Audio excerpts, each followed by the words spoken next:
I'm Shah and this is Tech Moments. This box contains Apple's first ever mini iPhone, the iPhone 12 mini. I have the white coloured model with the 64GB storage. This year is also the first time Apple has decided to shrink their boxes, as you can see here, and this of course is because of the lack of a charging brick and headphones inside the box, which I'm already kind of gutted about. But let's see if my mood improves with the actual unboxing. By the way, as I begin, it would really help if you could subscribe, comment, like and share this video. Thank you. So here's the device itself, the iPhone 12 mini in flesh. So I'll put that aside for now. I'm going to go through the rest of the box and its containments, starting with the paperwork, and then you've got the USB-C cable, which won't be many use to a lot of people, but we'll go on to that. Then you've got, of course, your one sticker this time round, unlike the two you would at least usually get, and you've got your SIM ejector tool behind that. So the phone itself, the iPhone 12 mini, what do I think? It feels very compact, very light, 135 grams or so to be precise, and I like what Apple have done with this phone. I think a lot of people will be happy just with the hold on this phone. So now let's move on to the features. So straight out of the box, you're getting iOS 14, you're getting a 5.4-inch OLED display with immense amounts of PPI, which is pixels per inch, so it should be a high resolution screen.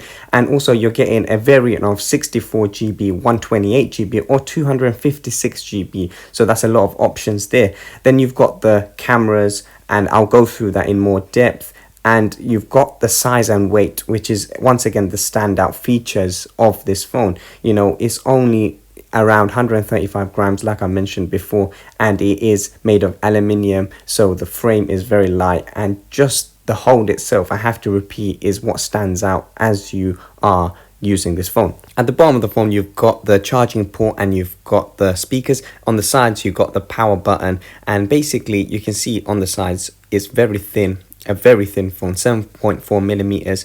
The volume rockers are on the left along with the mute switch. Now, going on to the screen once again, this is what stood out to me personally the most. More than the design, more than the film, more than the weight. The actual screen on this phone is phenomenal. It's got a high resolution, like I've mentioned before, but it's got a higher resolution than the iPhone 11, which itself is an LCD panel. This OLED XDR Retina display at 5.4 inch has a tremendous PPI of above 470, which you can really see in when you are using the phone, that the letters, the writings on the screen are very crisp and it's very nice to look at.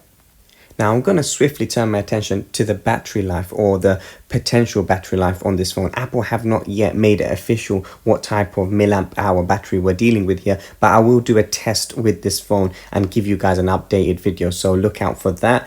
So moving on now to the cameras, and for me the cameras, I have played around with it a little bit. I'll show you guys some live samples as I went through it, and tell me in the comments what you guys think of that. Inside the camera app, you've got your usual suspects: time-lapse, slow-mo, video, photo, portrait, and of course panel. So going to the actual main camera, I will take a few sort of sample shots with the 1X. And this year it's interesting, you've got the 0.5, which is the ultra wide angle, which is nice to see.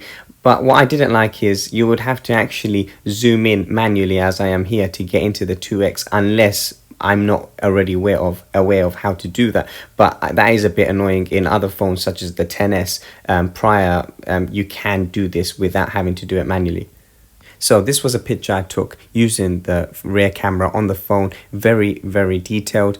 I'm liking that. There was a few issues with it, but I'll go through that on another video. Moving on to the actual video quality of the phone, I have to say I'm very, very intrigued and excited to carry on using the video on this phone, because the samples I'm getting are brilliant. And also you've got your usual suspects in the video department with, you know, being able to zoom in, zoom out whilst recording, but the actual detail and the brightness of the videos are looking great so far. So very impressed with that introduction of HDR, Dolby Vision into the videos. You can see the difference, and I'll give you guys, like I mentioned before, samples in another video. So those were my early thoughts, very early thoughts on the iPhone 12 mini, but I want to know yours in the comments below. Also hit that subscribe button on the bottom right of your screen and click that bell icon so you know when I make more tech content like this. I'll be doing that battery test video coming up shortly, and also I want to know what you guys thought of the actual size and design of the iPhone 12 mini in my hands. And so far I'm liking the design, I'm liking the feel, but I will be playing around a bit more with this phone. So that's it from me, and that's it from this video. Hopefully I'll see you guys in the next tech moment.